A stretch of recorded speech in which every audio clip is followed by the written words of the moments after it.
Universal prayer. O hidden life, vibrant in every atom. O hidden light, shining in every creature. O hidden love, embracing all in oneness. May each who feels himself as one with thee know he is also one with every other. आज की वार्ता आनंद laws की सदस्य रंजना श्रीवास्तव जी प्रस्तुत करेंगी। आप आनंद laws की executive committee की सदस्य भी रही हैं। आपकी थियोसॉफी में गहरी रुचि है। आज आपकी वार्ता का विषय है वर्तमान संदर्भ में स्वामी विवेकानंद के सिद्धांतों एवं शिक्षाओं की प्रासंगिकता। तो प्रस्तुत है उनकी वार्ता। आज मैं ऐसी शख्सियत की चर्चा करने जा रही हूँ जिसका अनुसरण बहुत बड़े बड़े लोगों ने किया है, जैसे लाल बहादुर शास्त्री, सुभाष चंद्र बोस, नरेंद्र मोदी। वह शख्सियत है स्वामी विवेकानंद। मेरा विषय है आज के संदर्भ में स्वामी विवेकानंद की शिक्षाओं एवं सिद्धांतों का क्या महत्व है। मैं अपनी चर्चा एक वाक्य से शुरू कर रही हूँ। गुरु का शिष्यों पर क्या प्रभाव पड़ रहा है, इससे ही गुरु की गुरुता पता चलती है। गुरु का काम यही है कि हम कुछ होकर उनके पास आते हैं, गुरु उसकी सफाई कर देता है। हम जिस चीज को महत्व देते हैं वही हमसे छीन लेता है। रामकृष्ण परमहंस ने नरेंद्र से नरेंद्र का व्यक्तित्व ही छीन लिया और वो विवेकानंद हो गए। रामकृष्ण का विवेकानंद के प्रति स्नेह भली भांति लिपिबद्ध है। बड़े बड़े उपन्यास लिखे गए हैं, क्योंकि आगे चलकर विवेकानंद एक सफल कहानी बने।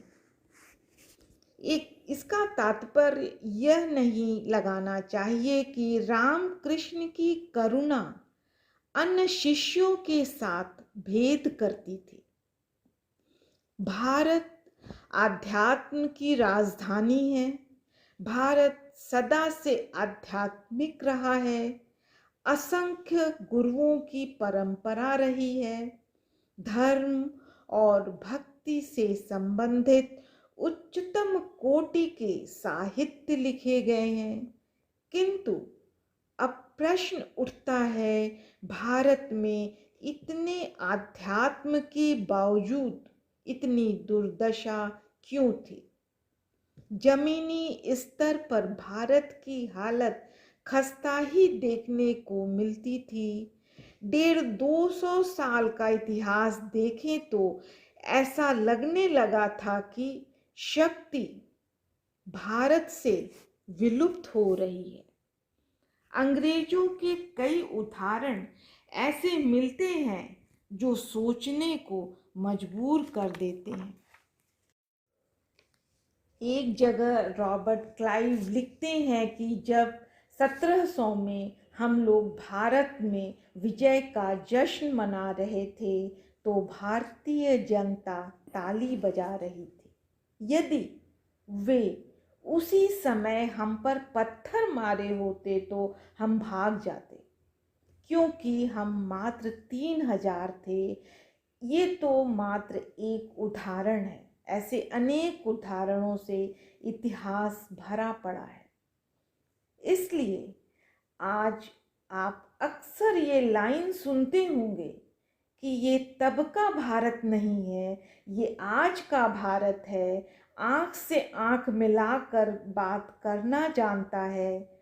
19वीं 20वीं शताब्दी में भारत की स्थिति शोचनीय थी। कहने को तो हम शिव की पूजा करते थे, किंतु शक्ति का सर्वथा अभाव था। विवेकानंद ने इसके खिलाफ आवाज उठाई। उन्होंने कहा, जिस देश में मंत्रों की माला है, भजनों का संग्रह है, फिर भी इतनी अज्ञानता, रुग्णता, रूढ़िवादिता चारों तरफ क्यों दिख रही है? यद्यपि वेदों, उपनिषदों के बारे में विवेकानंद के पहले भी लोगों ने खूब प्रचार किया, किंतु विवेकानंद का आध्यात्म को जीवन में लाने का अपूर्व, अद्वितीय और यूनिक योगदान था।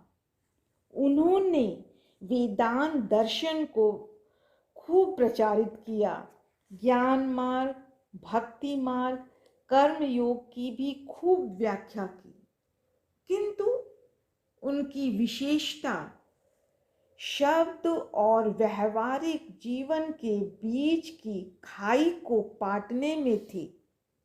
उनके शब्द अपूर्व ओज से भरे थे।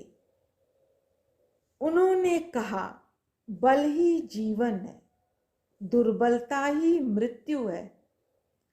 उन्होंने सीधी सीधी बात लोगों से कहा, यदि तुम्हारे तन में बल नहीं, मन में बल नहीं, तो तुम व्यर्थ में अपने को आध्यात्मिक कह रहे हो। वे 19वीं 20वीं शताब्दी के मुहाने पर खड़े भारत के युवा वर्ग से बोल रहे हैं कि तुम अपने ताकत का प्रदर्शन करो।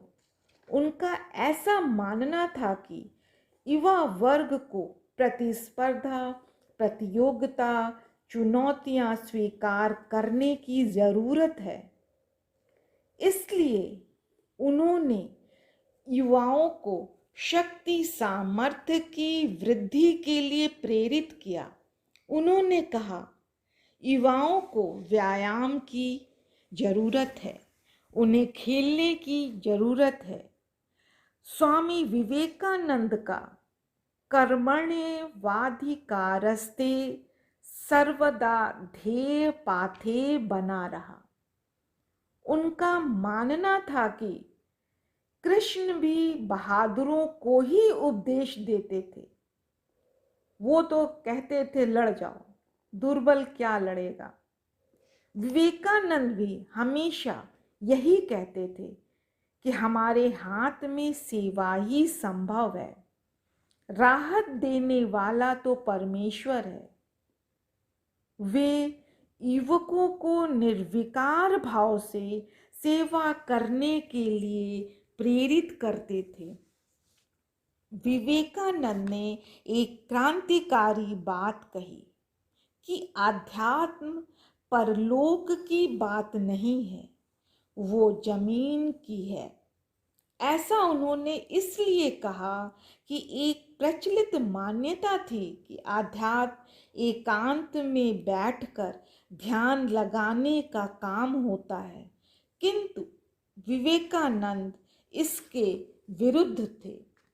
उनका मानना था कि यदि चारों ओर रुग्णता, मलिनता, भुखमरी है तो हम अपने को आध्यात्मिक नहीं कह सकते।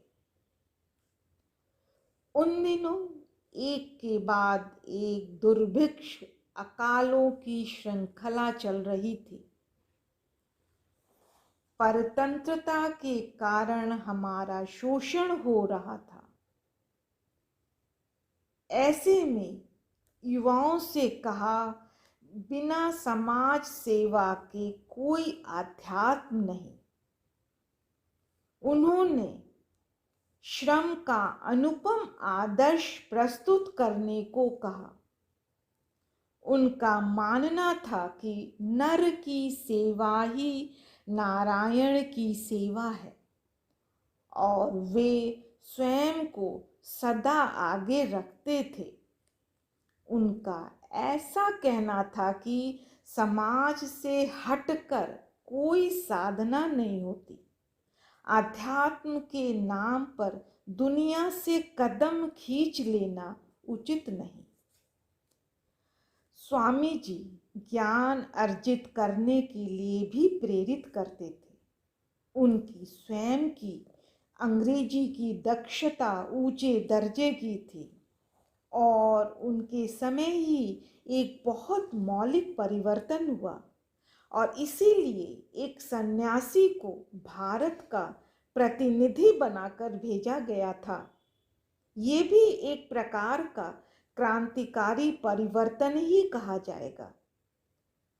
वे मात्र एक संभाषण के लिए ही नहीं गए थे, वे वहाँ महीने भर से ज़्यादा रुके थे।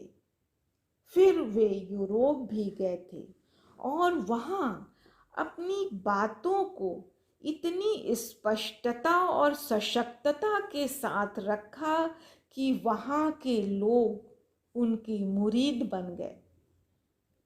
वे जलती हुई मशाल की तरह थे। उन्होंने अपनी ऊर्जा बचाकर नहीं रखी, उन्हें तो खुलकर जीना था। एक और आम धारणा में क्रांतिकारी परिवर्तन किया। एक धारणा प्रचलित थी कि सन्यासी जीवन वृद्धावस्था की चीज है। उन्होंने इसका खंडन किया और ये सिद्ध किया कि जीवन के श्रेष्ठतम कार्य के लिए जीवन के श्रेष्ठतम वर्ष देने चाहिए। ऐसा लगता है मानो वे मूक रहकर यह कह दिए कि मैं अपने जीवन का स्वर्णिम वर्ष स्वर्णिम उद्देश्य को समर्पित करता हूँ। उन्होंने आम धारणा को झकझोर कर रख दिया। उन्होंने स्त्रियों को भी जागरूक किया।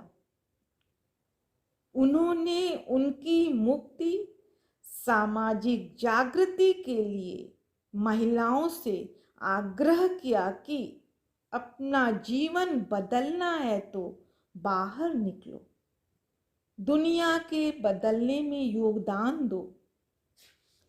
स्वामी जी ने एक से एक अनूठे आदर्श प्रस्तुत किए।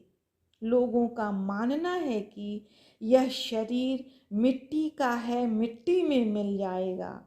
उन्होंने अपने शरीर के माध्यम से मानो ये समझाया कि ठीक है, मिट्टी का तन मिट्टी में मिलता है, किंतु यह शरीर एक उपकरण है, उसकी देखभाल करना हमारा फर्ज है। जब तक हो सकता है इसकी देखभाल करेंगे, समय आने पर हंसते हंसते त्याग भी देंगे। आज भी कहीं उनके चित्र देखते हैं तो उसका तेज देखते ही बनता है। चेहरे एवं शरीर का तेज देखने योग्य है, मानो वे गवाही दे रहे हों कि आध्यात्म बुढ़ापे की चीज नहीं, जवानी का जोश है। इस प्रकार उस समय वृद्ध भारत में नए प्राणों का संचार किया था, जीवन में एक क्रांतिकारी विचार प्रस्तुत किया। केवल भारत में ही नहीं, उन्होंने अमेरिका की सड़क पर भी अपने वृहद विचार उतार दिए। आज जिस गहराई की बातें की जा रही हैं, उन्होंने 125 साल पहले कर दिया। स्वामी विवेकानंद अनूठे हैं उस आदर्श से जो उन्होंने जीकर प्रस्तुत किया। उन्हें शत शत नमन है। आजीवन उनका ऋणी रहेगा भारत। धन्यवाद। मैं ज्ञान कुमारी अजीत आज की वार्ता के लिए श्रीमती रंजना श्रीवास्तव को बहुत बहुत धन्यवाद देती हूँ। उन्होंने विवेकानंद के विषय में इतनी उपयुक्त और इतनी सफलतापूर्वक अपनी वार्ता प्रस्तुत की है जो हम लोगों को बहुत ही पसंद आई है। हम सब अपने लॉज की तरफ से आपको बहुत बहुत धन्यवाद देते हैं। धन्यवाद। असतो मा सद्गमय सद्गमय तमसो मा ज्योतिर्गमय ज्योतिर्गमय